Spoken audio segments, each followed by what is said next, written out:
"You're not really part of this anymore, Claire," my brother said, loud enough for the courtroom to hear. "Dad changed his mind before he died. You don't get anything." He slid the document toward the judge like I was already erased. My hands went cold as whispers filled the room. Then the lawyer cleared his throat and said, "Before we continue, there's another file. My name is Claire Donovan, and I'm 35 years old. I work as a compliance analyst at a healthcare company. My days are long, filled with contracts, regulatory filings, and reading every single line twice. It's not glamorous work. Nobody throws a party when you catch an error in paragraph 9 of a 50-page agreement. But that's who I am. I catch what other people miss. I always have. Growing up, I was the responsible one. The one who remembered to lock the back door, who checked if the stove was off before bed, who kept the family calendar updated on the fridge. My brother Derek was the one they always praised. He was loud, confident. He walked into a room and people noticed. He played varsity baseball, told great jokes at dinner, and had this way of making our parents beam like he was the sun itself. I wasn't flashy. I didn't marry rich. I didn't drive a nice car or take vacations to places with palm trees. I lived modestly in a 2-bedroom apartment about 40 minutes outside the city, and I built everything I had slowly, brick by brick, paycheck by paycheck. No shortcuts. When Mom passed away 6 years ago, something shifted in the family. Dad got quieter. Derek got busier. And I stepped up in the ways nobody talked about. I was the one driving Dad to his doctor visits every other Tuesday. I handled his insurance paperwork when it got too confusing for him. I picked up groceries on Sundays, sat with him on the porch when his knees hurt too much to walk, and called every single night just to hear his voice. Dad and I talked often in his final year. Not about money. Not about the house or the savings account or who would get what. We talked about fairness. About regret. About the way life doesn't always reward the people who show up. He once told me something I never forgot. Strength doesn't always look loud, Claire.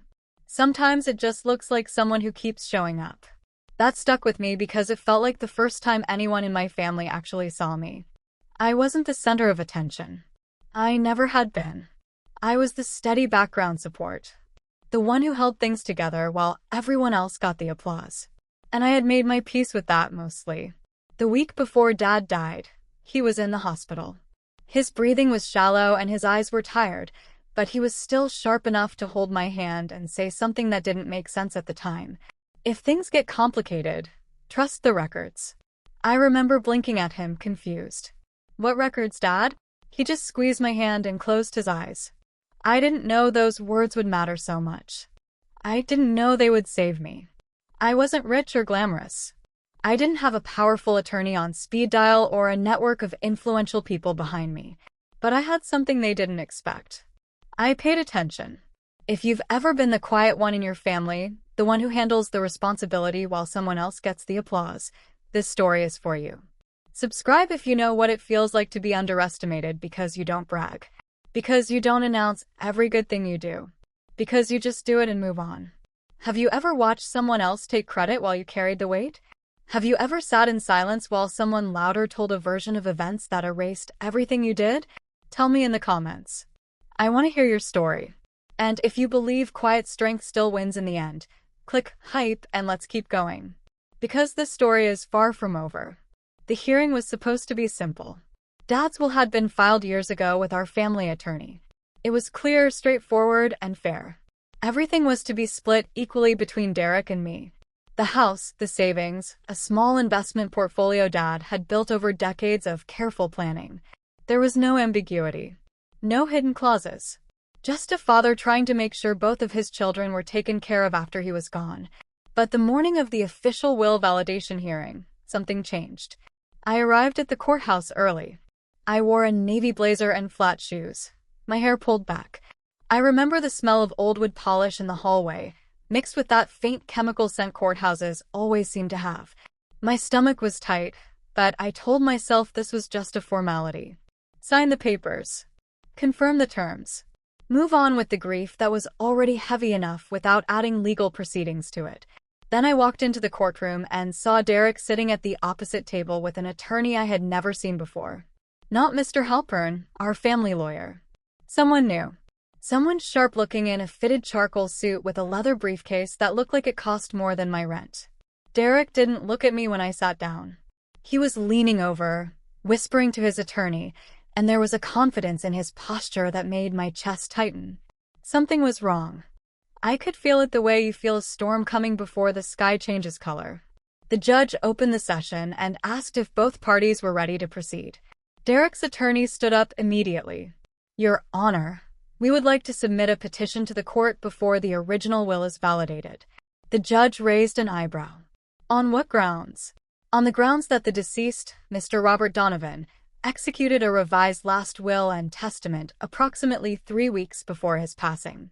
This document supersedes the previously filed version and reflects his updated and final wishes. My heart dropped. I turned to look at Mr. Halpern, who was sitting beside me. His face had gone pale. He shook his head slightly, just enough for me to see. He didn't know about this. Derek's attorney walked forward and handed the judge a document. It was printed on formal legal paper, notarized, and signed at the bottom. I could see Dad's signature from where I sat. Or at least something that looked like it. The attorney continued. The revised will names Derek Donovan as sole beneficiary and executor of the estate. It removes Claire Donovan from all inheritance provisions. The room went still. I could hear the faint hum of the air conditioning overhead and the creak of someone shifting in a wooden bench behind me. Then Derek spoke. He stood up like he had rehearsed this moment. Your Honor, I want to be transparent. My father and I had many private conversations in his final weeks. He expressed concern that Claire had become emotionally absent from the family. She wasn't involved in his daily life the way she claims. He told me directly that he didn't want her to be part of the future of this family's legacy. I opened my mouth, but no words came.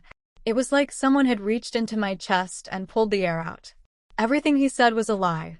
Every single word. But he said it so smoothly, so calmly, that it sounded rehearsed in the worst possible way, the kind of rehearsal that sounds like truth. I looked behind him. Relatives sat in the gallery. Aunt Patricia, Uncle Greg, my cousin Dana. They were nodding. Some of them were nodding. Like they had already chosen sides. Like they had already been told the story that made me the villain. Your Honor, I said, standing. My voice cracked slightly, and I hated myself for it. That's not true. I was with my father every week. I drove him to his appointments. I handled his insurance. I was there. Derek's attorney cut in immediately. Objection, Your Honor. The respondent's emotional testimony does not constitute legal evidence. We ask that the court evaluate the revised document on its merits. The judge looked at me, then at the document, then back at Derek's attorney. I'll allow the revised will to be entered into evidence. We will examine its validity before proceeding. I sat down. My legs felt hollow. Mr. Halpern put his hand on my arm, but I barely felt it. I had just been publicly erased. Not just legally, but emotionally. In front of my family. In front of strangers. In front of a judge who now had a piece of paper that said I didn't matter. Then, just as the judge prepared to call a recess, Mr. Halpern stood. His voice was calm but firm. Your Honor, if I may. I am the longtime legal counsel for the Donovan family, retained by Mr. Robert Donovan for over 18 years. I was not consulted about, nor informed of, any revision to the will. I respectfully request permission to present additional documents that have not yet been submitted to this court. The courtroom shifted. I saw Derek's jaw tighten. His attorney leaned over and whispered something fast. The judge paused, looked at Mr. Halpern and said, You may proceed at the next session. I want to see everything. For the first time that morning, I exhaled. But Derek didn't wait for the next court date to make my life harder. He moved fast. Within 3 days of that hearing, I drove to Dad's house to pick up a box of personal things I had left in the upstairs closet. Old photo albums. A blanket Mom had quilted. A mug Dad used to drink his coffee from every morning. When I got there, the locks had been changed. I stood on the front porch, key in hand, and it didn't fit. I tried twice, thinking maybe I had the wrong one. But no. The lock was brand new. Shiny brass, still smelling faintly of metal and hardware store packaging.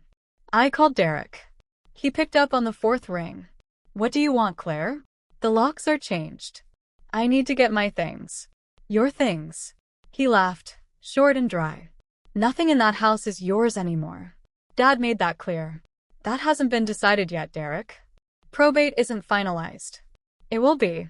And when it is, you'll wish you had walked away when I gave you the chance." He hung up. I stood there on the porch for a long time, staring at the door I had walked through 10,000 times. The door I had carried groceries through. The door I had helped Dad through when his legs gave out after his second surgery. Now it was locked against me. He told the neighbors too. Mrs. Calloway next door told me, gently, that Derek had come by and said I was no longer authorized to enter the property. She looked uncomfortable saying it, like she knew something was off but didn't want to get involved.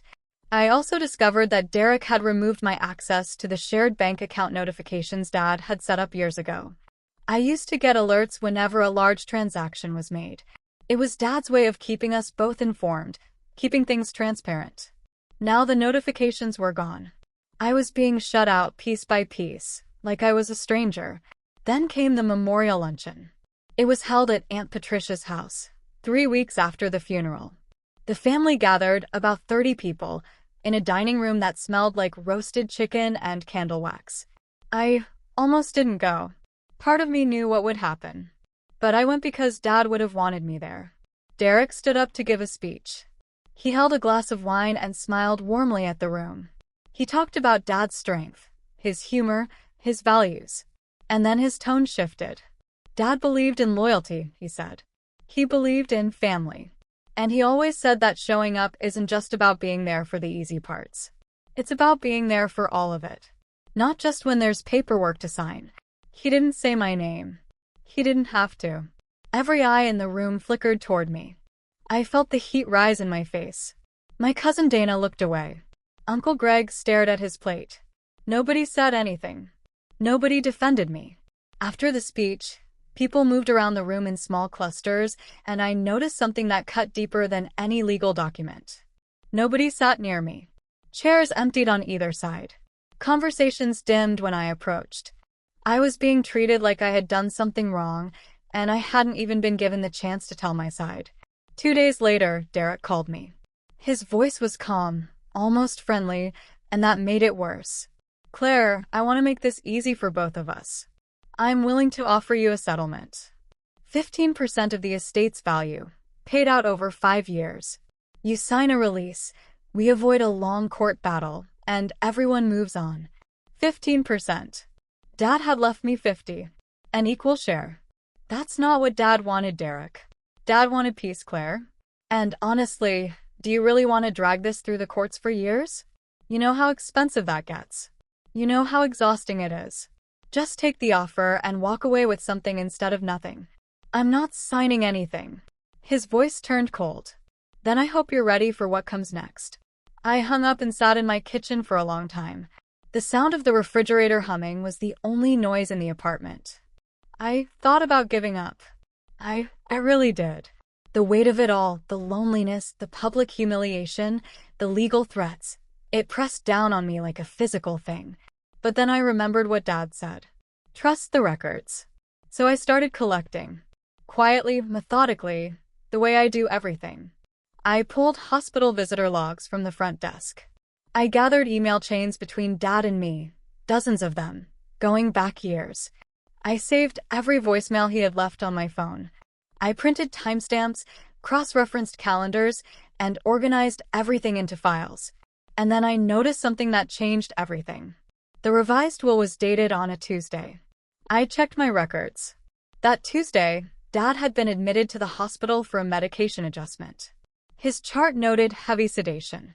His doctor had written that he was not fully oriented to time and place. He was barely conscious.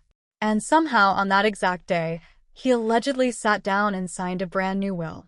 I didn't say a word to Derek. Not yet. But I had a plan they never saw coming. What Derek and his attorney didn't know was that I had kept everything. Not because I expected a fight. I kept things because that's who I am. I file. I organize. I save. It's what I do for a living, and it's what I did for Dad. Every hospital check-in form that required a visitor signature, I had a copy. Every document I signed on Dad's behalf for insurance claims, medical authorizations, pharmacy pickups, I had duplicates stored in a labeled folder in my apartment closet. Every email Dad forwarded to me, updates about his accounts, notes about household repairs, even a message where he asked me to remind him about his dentist appointment. I had it all saved in a folder on my laptop titled Dad Correspondence. But the voicemails were the most important. Dad had a habit of leaving long voicemails.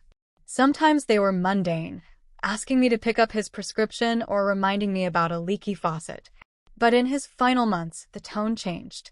One voicemail, left about 6 weeks before he died, made my hands shake when I listened to it again. "Claire, I need to talk to you about something.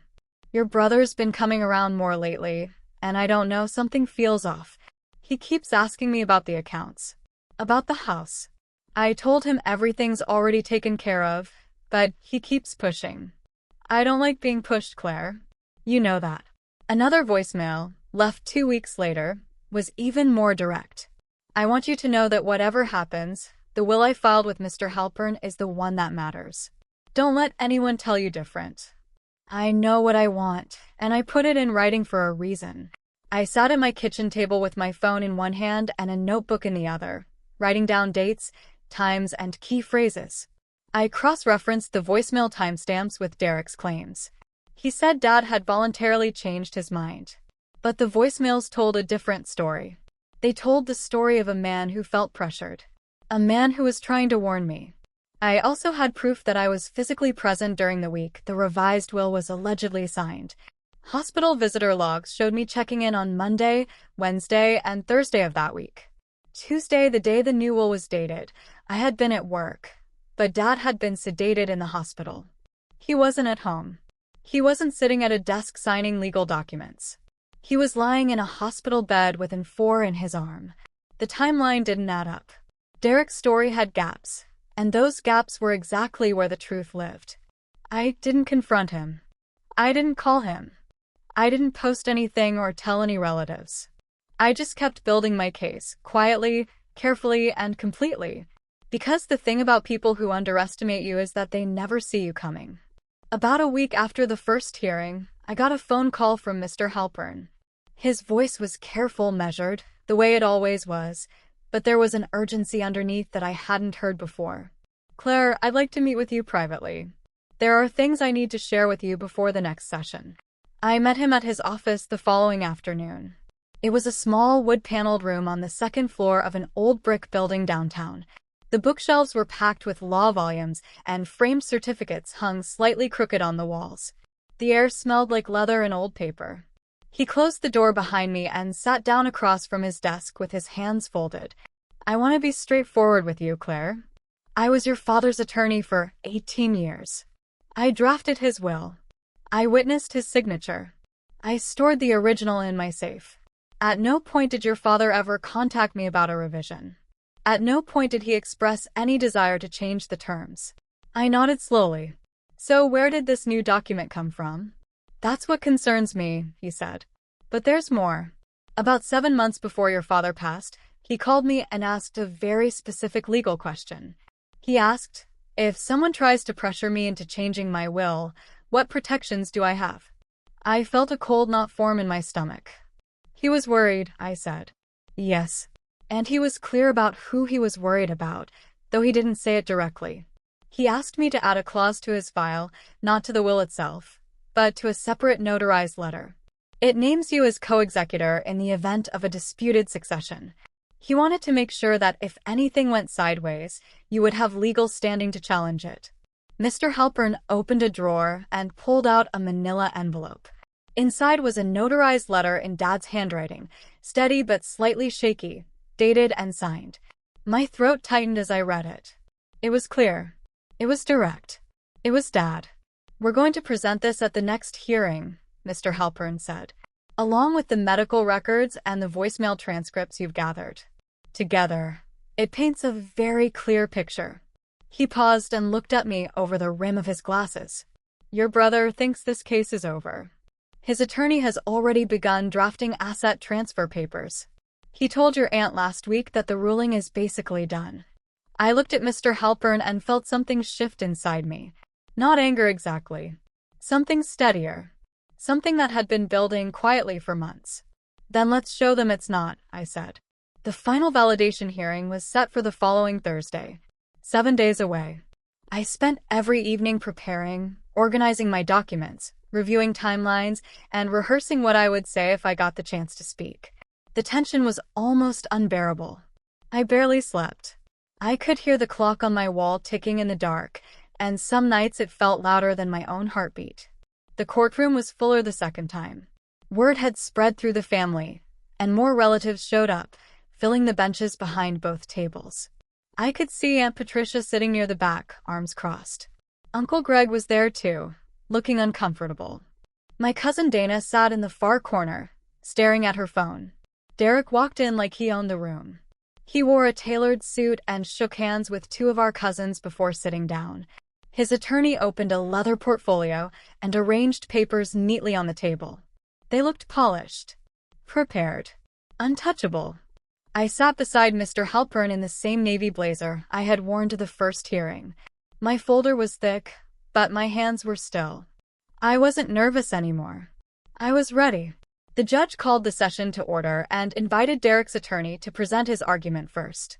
The attorney stood, adjusted his tie, and spoke with the smooth, practiced cadence of someone who had done this 100 times. Your Honor, the revised will submitted to this court is a legally binding document. It is notarized, signed by the deceased, and witnessed by two individuals. It represents Mr. Robert Donovan's final and freely made decision regarding the distribution of his estate. We ask the court to validate this document and proceed with execution. The judge nodded and turned to our table. Mr. Halpern? Mr. Halpern stood slowly. He buttoned his jacket and walked toward the bench carrying a second file, thicker than the first, secured with a plain rubber band. Your Honor, I have served as legal counsel to the Donovan family for 18 years. I drafted the original will.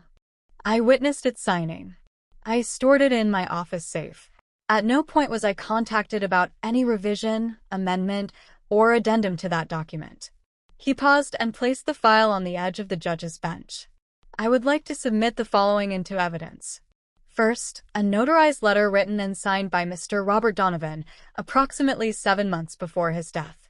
In this letter, Mr. Donovan expresses concern about potential coercion regarding his estate and names his daughter, Claire Donovan, as co-executor in the event of a disputed succession.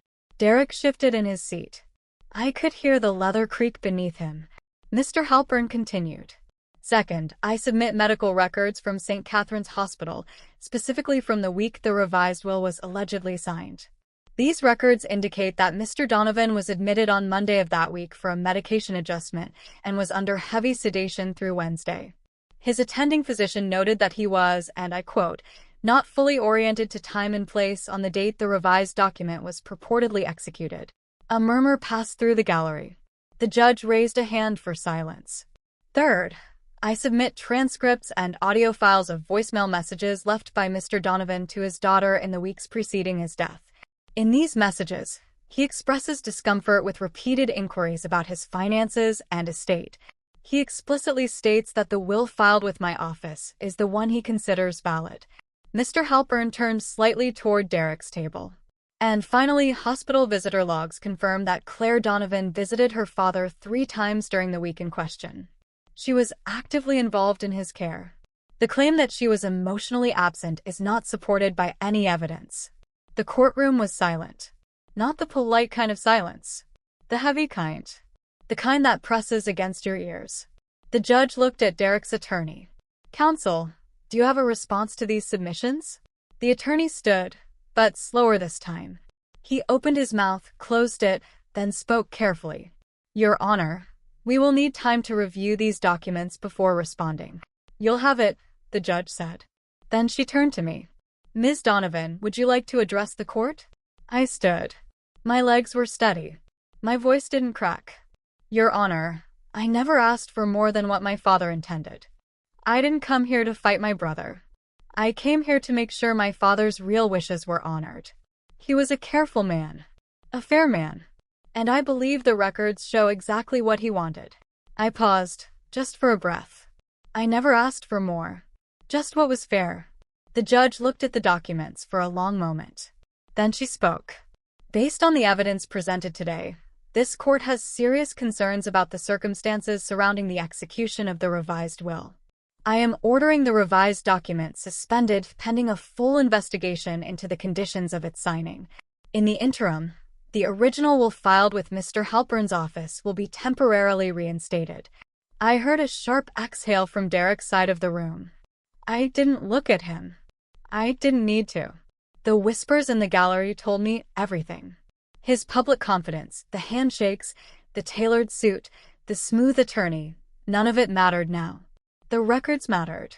The truth mattered. And I had both. The investigation took 6 weeks. During that time, I didn't reach out to Derek. I didn't call any relatives. I didn't post anything. I just waited. The court-appointed investigator reviewed the medical records, interviewed the witnesses listed on the revised will, and compared signatures. One of the witnesses admitted under questioning that Derek had arranged the signing, and that Dad had seemed confused but cooperative. That phrase alone was enough. The investigator's final report concluded that the revised will was signed under conditions that constituted undue influence. Dad's cognitive state on the date in question did not meet the legal threshold for testamentary capacity. The document was invalidated. The original will was reinstated in full. Assets divided equally, just as Dad had written it, just as he had wanted. In the weeks that followed, a few relatives reached out quietly. Aunt Patricia sent me a text message that said, "I should have asked more questions. I'm sorry." Uncle Greg called and talked for 20 minutes, mostly about the weather, but I understood what he was really saying. He was ashamed he hadn't stood up. My cousin Dana sent me a card in the mail. It just said, "You were right." I'm glad. Derek and I crossed paths once outside the courthouse on the final day of proceedings. He was walking to his car with his attorney. I was standing on the steps, holding my folder. He didn't say a word. He didn't look at me. He just walked past, eyes straight ahead, jaw tight. I didn't feel victorious. I didn't feel the need to celebrate or prove a point. I felt steady, the same way I had always felt, the way Dad taught me to feel. I had defended his real wishes. I had honored the man who held my hand in the hospital and told me to trust the records. And I had learned something that I will carry for the rest of my life. Quiet strength doesn't need applause. It just needs the truth. If someone in your family ever tried to use money or legal paperwork against you, you know how heavy that feels. It's not just about the assets or the bank accounts. It's about being told you don't matter by someone who is supposed to love you. Have you ever been pushed aside during a will reading or an inheritance dispute? Have you ever watched someone rewrite the story of your family to make themselves the hero and you the villain? Share your story in the comments. I read every single one. Subscribe if you believe fairness still matters, even when family makes it complicated. Even when the people closest to you are the ones causing the most damage. Your experience could help someone else going through the same fight right now. Knowing they're not alone might be the thing that keeps them from giving up. Click hype to help this story reach the people who need to hear it. Did this story hit home? Let me know by liking the video and sharing your thoughts in the comments. Click hype to help this story find others who have felt the same kind of betrayal, the same kind of erasure, the same quiet fight to be seen. Your support makes a huge difference, and I truly appreciate every single one of you who listens and speaks up. You are the reason these stories get told.